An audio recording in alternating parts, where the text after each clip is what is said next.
Hello students, welcome back to Hindi Mirror channel. सभी students का Hindi mirror पर फिर से स्वागत है। और जो अभी हम कंटेंट लेकर आए हैं ये उन स्टूडेंट्स के लिए है जो श्रीदेश सुमन उत्तराखंड यूनिवर्सिटी के आजकल एग्ज़ाम अब शुरू हो तो बहुत पहले गए थे, लेकिन अभी जो है फ़्लो में नहीं आए थे, कुछ पेपर ही हुए थे। अब आपका सोशियोलॉजी का पेपर है, बीए सेकंड सेम। याद रखिएगा, ये जो हम लेकर आए हैं श्रीदेश सुमन के जो स्टूडेंट्स हैं उनके लिए है, बीए सेकंड सेम के स्टूडेंट्स के लिए।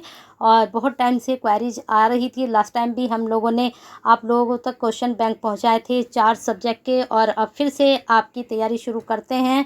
पहला पेपर आपका सोशियोलॉजी का जाने वाला है, उसके बाद पॉलिटिकल, उसके बाद हिस्ट्री और उसके बाद आपका हिंदी।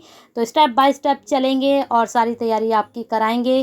पहले क्वेश्चन बैंक के थ्रू कराएंगे, फिर आपका जो है हम जो आपके सैम्पल पेपर से इम्पोर्टेंट क्वेश्चन है वो लेकर आएंगे। उसके बाद आपके लिए अपना बनाया हुआ क्वेश्चन बैंक लेकर आएंगे, जिससे आपको बहुत ज़्यादा हेल्प मिलेगी। साथ में अगर सिलेबस की भी आपकी क्वेरीज है हिंदी में तो वो मुझे बताइएगा, हिंदी में भी आपको सिलेबस में प्रोवाइड करा दूंगी। लेकिन उससे पहले हम देख लेते हैं यूनिट वाइज सारे क्वेश्चंस कि किस प्रकार के आपके क्वेश्चंस बन सकते हैं।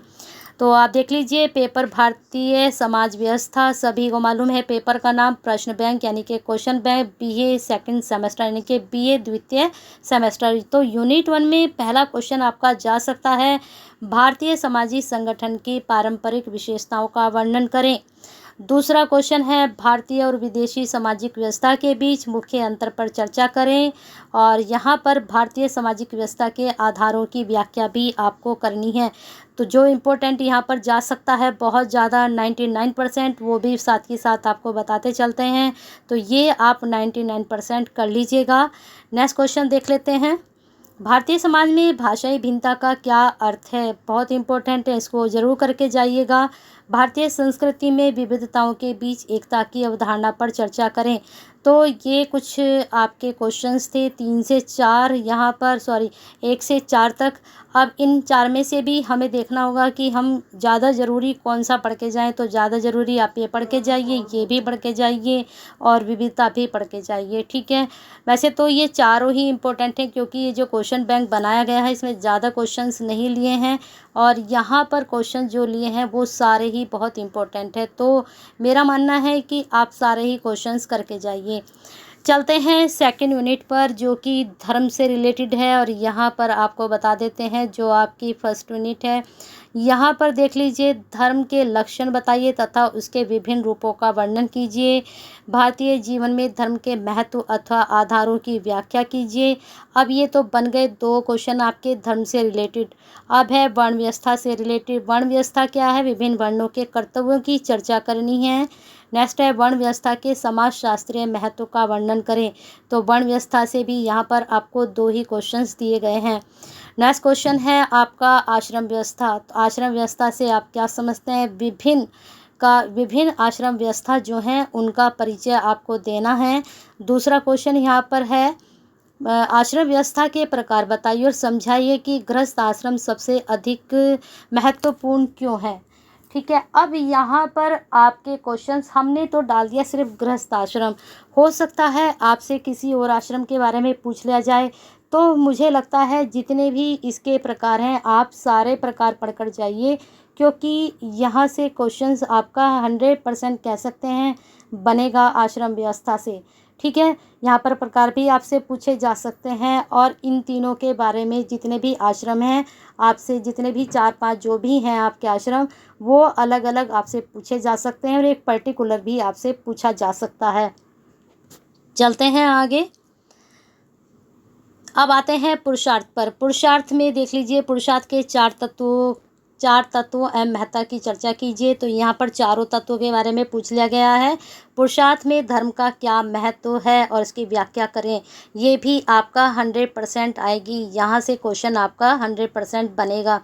नेक्स्ट चलते हैं आपका संस्कार। संस्कार में देख लेते हैं किस प्रकार के क्वेश्चंस आपके बनेंगे। हिंदू संस्कारों पर एक लघु निबंध लिखिए। हिंदू समाज या मुस्लिम समाज के प्रमुख संस्कारों का वर्णन कीजिए। अब यहाँ पर मुस्लिम समाज पूछा हो सकता है ईसाई के बारे में पूछ लें, ईसाई और मुस्लिम के बारे में पूछ लें।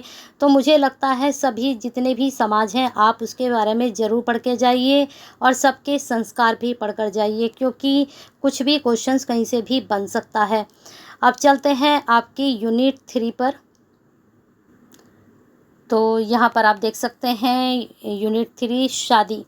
विवाह को परिभाषित करें। क्या हिंदू विवाह एक धार्मिक संस्कार है? इम्पोर्टेंट है, बहुत अच्छे से तैयार कर लीजिए। हमने जो ये क्वेश्चन बैंक आपका लिया है तो यहाँ पर जितने भी क्वेश्चंस लिए गए हैं सारे ही इम्पोर्टेंट हैं और मुझे लगता है अगर आप यही क्वेश्चंस भी पढ़कर जाएंगे तो डेफिनेटली आपका पेपर बहुत अच्छा जाएगा। बाकी हम सैम्पल पेपर जो हैं उनसे भी आपको देखेंगे कि क्या क्वेश्चंस वहाँ पर इम्पोर्टेंट जा सकते हैं, वो भी आपको बताएंगे। तो यहाँ पर पहला क्वेश्चन बता दिया गया है। दूसरा क्वेश्चन आप देख सकते हैं, हिंदू विवाह के मुख्य प्रतिबंधों का वर्णन करें। हिंदू विवाह के मुख्य प्रकार, वेरी इंपॉर्टेंट। मुस्लिम विवाह का अर्थ लिखिए तथा मुस्लिम विवाह की शर्तों एवं उद्देश्यों का वर्णन कीजिए। अब यहाँ पर दो ही विवाह हमने पूछे हैं, मुस्लिम और हिंदू, यही ज़्यादा इम्पोर्टेंट है, लेकिन एक और विवाह आप पढ़कर जाइएगा।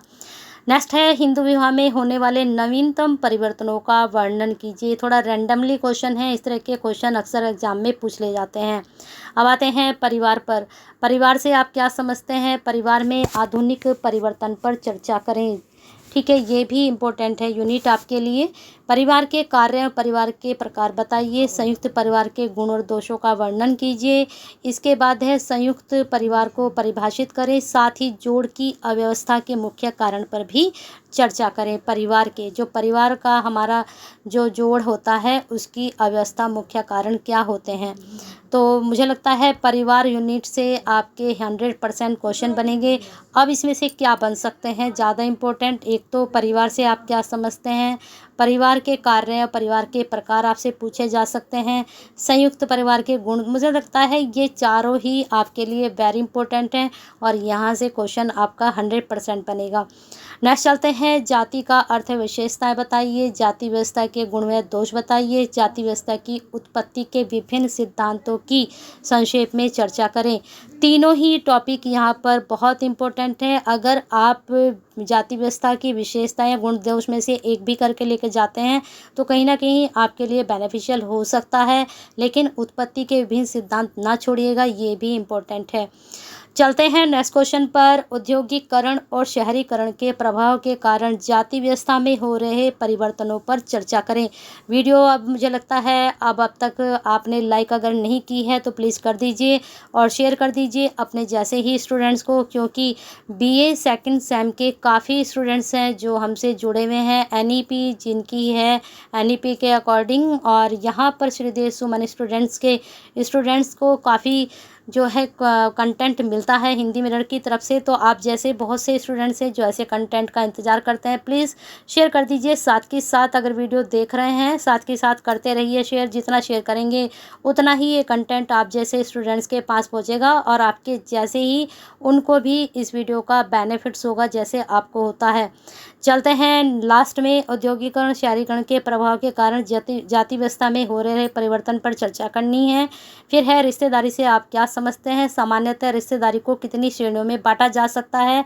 संक्षेप में समझाइए। वेरी इंपॉर्टेंट, जरूर करके जाइएगा। चलते हैं और कुछ क्वेश्चंस की तरफ। तो बस यहीं तक थे क्वेश्चंस आपके। बाकी आपकी कोई क्वेरीज है तो कमेंट बॉक्स में ज़रूर बताइएगा और फीडबैक ज़रूर सेंड करिएगा। जो ये क्वेश्चन बैंक आपको प्रोवाइड कराया गया है हिंदी मिरर की तरफ से सोशियोलॉजी का, तो वो आपके लिए कितना बेनिफिशियल है उसके लिए फीडबैक और कमेंट बॉक्स में और भी आपकी क्वेरीज है। हमें मालूम है कि हिस्ट्री, पॉलिटिकल और साथ में आपको हिंदी का भी क्वेश्चन बैंक देना है, तो उसकी भी आपको तैयारी करानी है, लेकिन थोड़ा भी टाइम लगेगा। 12 अगस्त के बाद हम आपकी अच्छे से तैयारी कराएंगे। तब तक आपका सोशियोलॉजी का कराते रहेंगे, क्योंकि ये 11 में है पेपर, तो तब तक आपको भी लाइक और शेयर करते रहना और हिंदी मिरर से कनेक्टेड होकर रहना है, यानी कि बेल आइकन हिट करके और सब्सक्राइब करके।